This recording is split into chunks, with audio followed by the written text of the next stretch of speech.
14 जनवरी मकर संक्रांति के दिन गाय को खिला दें, ये एक चीज़ गरीबी दूर हो जाएगी। बहुत ही शुभ योग के साथ साल 2025 की शुरुआत हो चुकी है। दोस्तों, यह सब जानते हैं कि नया साल पूरी तरह से आरंभ हो चुका है, जिसके साथ बहुत जल्दी त्योहारों का सिलसिला पूरी तरह से शुरू होने वाला है।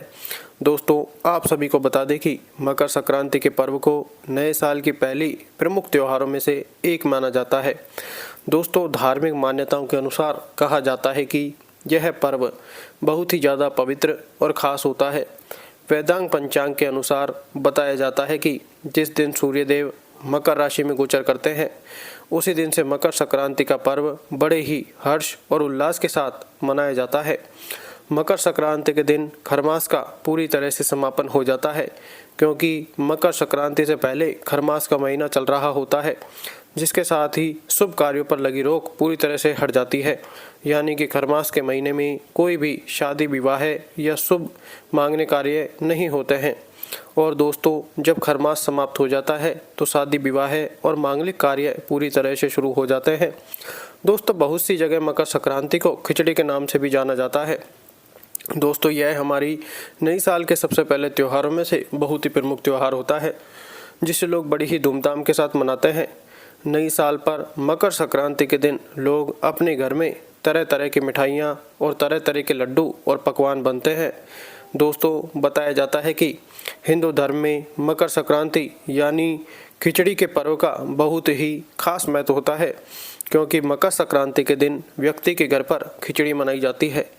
दोस्तों, हम बहुत सारे लोगों के मन में तो यह डाउट चल रहा होगा कि आखिर मकर संक्रांति 14 जनवरी को मनाई जाएगी या फिर 15 जनवरी को, क्योंकि दोस्तों यह डाउट सदैव ही लोगों के मन में चलता रहता है। तो हम आपको बता दें कि कुछ लोग इस बार 14 जनवरी को खिचड़ी मना रहे हैं, तो कुछ लोग 15 जनवरी को।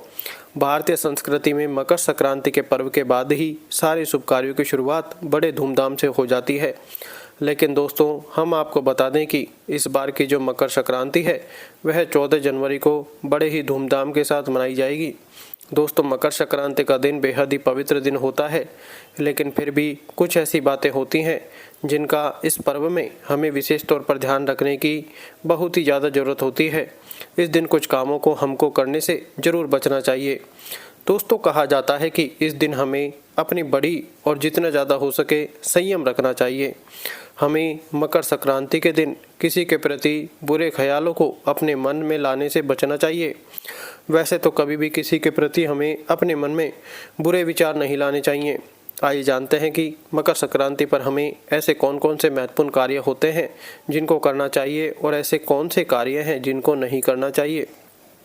दोस्तों, हम आपको बताएंगे कि मकर संक्रांति पर अगर आपने गाय माता को यह एक चीज़ खिला दी तो आपके घर में सुख समृद्धि सदैव बनी रहेगी। आपके जीवन की परेशानियां आपके रास्ते से हट जाएंगी। वैदिक पंचांग की गणना के अनुसार 14 जनवरी 2025 दिन मंगलवार को सुबह 9:03 पर सूर्यदेव मकर राशि में गोचर करेंगे। इस वजह से 14 जनवरी 2025 को मकर संक्रांति का पर्व मनाया जाएगा। मकर संक्रांति की पूजा, स्नान और दान आदि शुभ कार्य पुण्य काल में किए जाते हैं। 14 जनवरी को सुबह 9:03 से लेकर शाम 5:46 तक पुण्यकाल है, जबकि इस दिन महापुण्यकाल सुबह 9:03 से लेकर सुबह 10:48 तक है। आइए जानते हैं कौन से हैं वो काम जिसे मकर संक्रांति के दिन गलती से भी नहीं करना चाहिए। स्नान दान के लिए महापुण्य काल सर्वोत्तम होता है। एक, शास्त्रों में कहा गया है कि मकर संक्रांति पर गंगा जी धरती पर अवतरित हुई थी। इस दिन गंगा स्नान या गंगा जल में काले तिल डालकर करने से हजारों गुना पुण्य प्राप्त होता है। इस दिन गंगा सागर में मेला भी लगता है। गाय में 33 कोटि देवी देवताओं का वास होता है, इसलिए दोस्तों कहा जाता है कि गौ माता को कभी भी किसी भी व्यक्ति को सताना नहीं चाहिए। जितना ज़्यादा हो सके गौ माता की सेवा करनी चाहिए, उसकी देखभाल करनी चाहिए, क्योंकि दोस्तों अगर आप गौ माता को खुश कर देते हो तो समझो 33 कोटि देवी देवता तो आपसे ऐसे ही खुश हो जाएंगे। मंदिर में भगवान की पूजा कर रहे हो, लेकिन अगर आपको माता को परेशान कर रहे हो तो आपको पूजा करने का कोई भी लाभ नहीं मिलेगा। संक्रांति के शुभ अवसर पर गाय को हरा चारा खिलाएं। मान्यता है इससे सौभाग्य में वृद्धि होती है। छठ कर्म में काले तिल और लक्ष्मी कर्म में सफ़ेद तिल इस्तेमाल करने से जल्दी ही आर्थिक लाभ होता है। मकर संक्रांति पर गाय के घी में सफ़ेद तिल मिलाकर लक्ष्मी या श्री सूक्त का पाठ हवन करने से घर में लक्ष्मी जी ठहर जाती हैं। तमिल की तन्नारा रामायण के अनुसार पतंग उड़ाने की परंपरा भगवान श्री राम ने शुरू की थी। मकर संक्रांति के दिन भगवान श्री राम ने जो पतंग उड़ाई थी वो इंद्रलोक तक पहुंच गई थी। यही वजह है कि इस दिन पतंग उड़ाई जाती है। पतंग उड़ाने के पीछे उद्देश्य सूर्य के प्रकाश में समय बिताना है। वैज्ञानिक दृष्टि से देखें तो मकर संक्रांति पर सूर्य की किरणें अमृत समान होती हैं। तिल को दारिद्र्य नाशक कहा गया है। मकर संक्रांति पर ठंड रहती है, ऐसे में तिल गुड़ का सेवन करने से शरीर में स्फूर्ति आती है, व्यक्ति के आत्मविश्वास में वृद्धि होती है। मकर संक्रांति पर काले तिल, सफ़ेद तिल, गुड़, सुहाग सामग्री का दान करने से दुर्भाग्य मिट जाता है, गरीबी दूर होती है। मकर संक्रांति पर विशेषकर चावल, दाल, सब्जियों, गुड़, घी से बनी खिचड़ी का भोग लगाया जाता है। मान्यता है कि इसके सेवन और दान से नवग्रह प्रसन्न रहते हैं। पितरों को प्रसन्न करने के लिए मकर संक्रांति पर तर्पण करने का विधान है। इससे घर में खुशहाली आती है, वंश बढ़ता है। मकर संक्रांति का त्यौहार नई फसल के आगमन की खुशी के रूप में मनाया जाता है।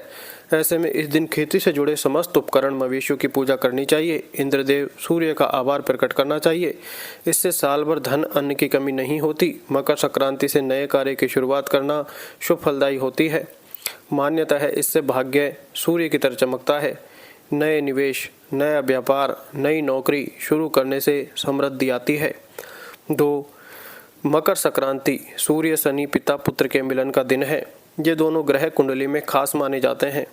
इस दिन सूर्य की पूजा से करियर में लाभ मिलता है, वहीं शनि उपासना से कष्टों का नाश होता है। मकर संक्रांति के दिन स्नान के बाद 14 कोड़ियों को गंगा जल से स्नान कराकर पूजा करें। ओम संक्रांत्याय नमः मंत्र से 14 बार जप करें। पूजा में घी का दीपक तुलसी के पास रखें और तिल के तेल का दीपक मुख्य द्वार पर रखें। इससे लक्ष्मी आकर्षित होती है। मकर संक्रांति पर मनचाहा फल प्राप्ति के लिए इस मंत्र का 108 बार जाप करें। ओम ह्रीं ह्रीं सूर्याय सहस्त्री किरणाय मनोवांचित फलम देहि देहि स्वाहा। मकर संक्रांति के लिए झाड़ू खरीदने से धनलक्ष्मी प्रसन्न रहती हैं। कुछ लोग सुबह उठते ही चाय और खाना शुरू कर देते हैं, लेकिन शुभ दिन ऐसा ना करें। इस दिन बिना स्नान किए भोजन का सेवन नहीं करना चाहिए। मान्यता है कि इस दिन गंगा या किसी नदी में जाकर स्नान करना चाहिए। इसलिए गंगा या पवित्र नदी ना सही, लेकिन कम से कम घर पर स्नान जरूर करना चाहिए। दोस्तों, आपकी बहुत बड़ी मजबूरी है। अगर आप किसी पवित्र नदी में स्नान करने नहीं जा पा रहे हैं तो आपको क्या करना है, अपने घर में जो स्नान करने का बर्तन होता है जिसमें आप पानी भर कर रखते हैं, उसमें आपको गंगा जल की 2-4 बूंद डाल लेनी है, जिससे कि वह जल गंगा जल के समान पवित्र हो जाए और उसे जल से आपको स्नान कर लेना है। तो आपको तीर्थ स्नान करने के बराबर ही पुण्य की प्राप्ति होती है। 3. मकर संक्रांति के दिन आप किसी भी तरह का नशा नहीं करें। शराब, सिगरेट, गुटखा आदि जैसे सेवन से आपको बचना चाहिए। इस दिन मसालेदार भोजन का सेवन नहीं करना चाहिए। दोस्तों, कहा जाता है कि मकर संक्रांति के दिन किसी भी प्रकार के तामसिक भोजन को नहीं करना चाहिए, क्योंकि तामसिक भोजन में बहुत ही ज़्यादा शांति की प्रवृत्ति भारी होती है।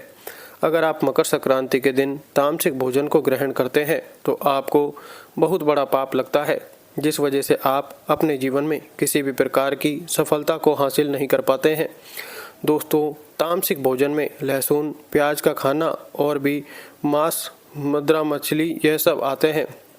आप इनको बिल्कुल भी ग्रहण ना करें, क्योंकि आपको बता दें लहसुन, प्याज में राहु और केतु की उत्पत्ति मानी जाती है। और दोस्तों, जिसके जीवन में राहु और केतु आ जाते हैं उसका जीवन तो पूरी तरह से दरिद्रता की ओर चला जाता है।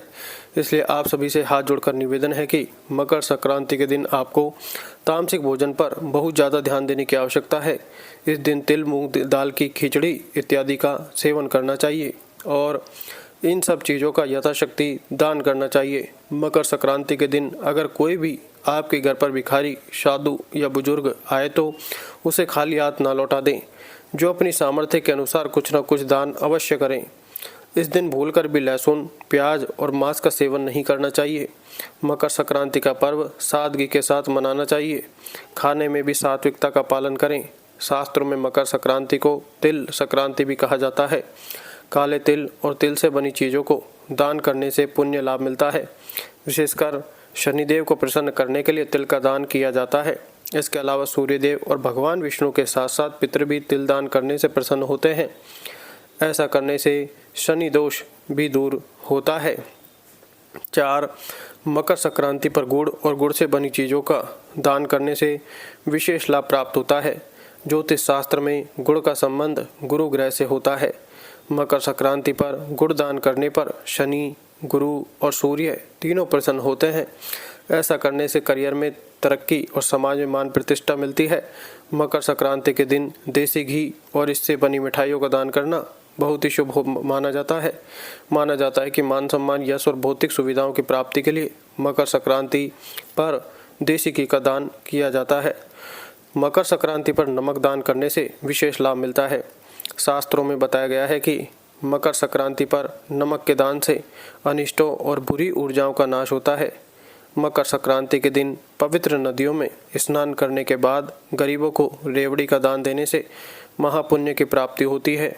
मकर संक्रांति के दिन पक्षियों को दाना और भूखे जानवरों को भोजन खिलाना अत्यंत फलकारी माना जाता है। साथ ही इस दिन किसी ब्राह्मण को गोदान करना और गाय को चारा खिलाना भी बेहद शुभ होता है। मकर संक्रांति के विशेष अवसर पर किसी सुहागन स्त्री को सुहाग का सामान अवश्य दान करें। आप इस दान में बिंदी, सिंदूर, मेहंदी, आलता, लाल वस्त्र और श्रृंगार से जुड़ी बहुत सी चीज़ों को शामिल कर सकते हैं। आपकी क्षमता के अनुसार मकर संक्रांति पर गरीबों और ज़रूरतमंदों को नए कपड़ों का दान करना चाहिए। ऐसा करने से जातक को हर तरह की बीमारियों से मुक्ति मिलती है, साथ ही मृत्यु का भय समाप्त होता है। 5. मकर संक्रांति के अवसर पर मेष राशि के जातकों को मसूर दाल, लाल कपड़ा, तांबा और लाल फूल का दान करना चाहिए। मेष राशि के स्वामी मंगल ग्रह है। मंगल लाल रंग का प्रतीक है। मकर संक्रांति के त्यौहार पर वृषभ राशि के जातकों को चावल, दूध, सफ़ेद वस्त्र और चांदी का दान करना चाहिए। मकर राशि स्वामी शुक्रदेव है। शुक्र के लिए सफ़ेद रंग शुभ होता है। मकर संक्रांति पर मिथुन राशि के जातकों को दिन में गाय को हरा चारा खिलाना चाहिए। इसके साथ ही किसी गरीब ब्राह्मण को हरे वस्त्र, हरी मूंग, हरी सब्जियां दान करना चाहिए। मिथुन राशि के स्वामी ग्रह बुध हैं। मकर संक्रांति पर कर्क राशि के जातकों को सूर्यदेव की पूजा करने के बाद चावल, चांदी और सफ़ेद कपड़े और दूध दान करना चाहिए। कर्क राशि के स्वामी ग्रह चंद्रमा है। मकर संक्रांति पर सिंह राशि के जातकों को गेहूं, नारंगी वस्त्र, गुड़, लाल चंदन, लाल फूल और सूर्य चालीसा का दान करना चाहिए। सिंह राशि के स्वामी ग्रह सूर्यदेव हैं। मिथुन की तरह ही बुध कन्या राशि के भी स्वामी ग्रह हैं। कन्या राशि के जातकों को सूर्य आराधना के बाद हरे फल, हरी सब्जियां, हरे वस्त्र, कांसे के बर्तन आदि का दान करना चाहिए। मकर संक्रांति के दिन तुला राशि के जातकों को इत्र, सफ़ेद वस्त्र, कन्याओं का सफ़ेद रंग की मिठाई एवं शुक्र से जुड़ी वस्तुओं का दान करना चाहिए। तुला राशि के स्वामी शुक्रदेव हैं। मकर संक्रांति के दिन वृश्चिक राशि के जातकों को मेष राशि की तरह लाल वस्त्र, लाल फूल, मसूर, लाल मूंगा आदि का दान करना चाहिए। आपकी राशि के स्वामी भी मंगलदेव हैं। मकर संक्रांति पर आप पीले कपड़े, पीतल, सोना, हल्दी या कोई धार्मिक पुस्तक का दान कर सकते हैं। आपकी राशि के स्वामी देवगुरु बृहस्पति हैं। इस राशि के स्वामी शनिदेव हैं और इसमें ही सूर्य का प्रवेश होगा। इस दिन आप सूर्य और शनिदेव की पूजा के बाद काले तिल, कंबल, शनि चालीसा आदि का दान करें। मकर संक्रांति पर कुंभ राशि वालों को सूर्य पूजा के बाद कंबल, काले कपड़े, काला तिल आदि दान करना चाहिए। कुंभ राशि शनिदेव का घर है। आपकी राशि के स्वामी ग्रह गुरुदेव हैं। आप मकर संक्रांति पर सूर्यदेव की पूजा करके पीले कपड़े, गीता या विष्णु सहस्त्र नाम की पुस्तक, पीतल आदि का दान करें। तो दोस्तों, यह थी मकर संक्रांति से जुड़ी बहुत ही ज़्यादा महत्वपूर्ण जानकारी। धन्यवाद। राधे राधे।